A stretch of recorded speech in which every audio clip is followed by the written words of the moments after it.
শিশু কিশোরদের খেলাধুলা সহজ সরল হলেও প্রাণবন্ত ও আনন্দময়। তারা প্রকৃতির সান্নিধ্যে মাঠে, ঘাসে, নদীর ধারে কিংবা উঠোনে খেলে বেড়ে ওঠে। লুকোচুরি, দাঁড়িয়াবান্ধা, গোল্লাছুট, কাবাডি, কানামাছি, লাটিম ঘোরানো, গুটি খেলা, ঘুড়ি ওড়ানো ইত্যাদি তাদের প্রিয় খেলার মধ্যে অন্যতম। এসব খেলায় দৌড়ঝাঁপ, সহযোগিতা, সাহস আর কৌশলের শিক্ষা মেলে। খেলাধুলা শুধু বিনোদন নয়, বরং শারীরিক ও মানসিক বিকাশের অন্যতম উপায়। গ্রামীণ শিশু কিশোরদের এই খেলাগুলো তাদের ঐতিহ্য ও সংস্কৃতির গুরুত্বপূর্ণ অংশ।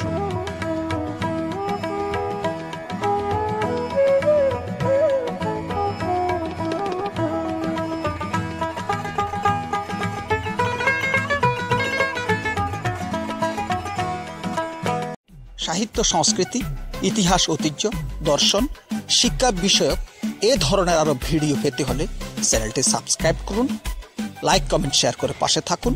সবাইকে ধন্যবাদ।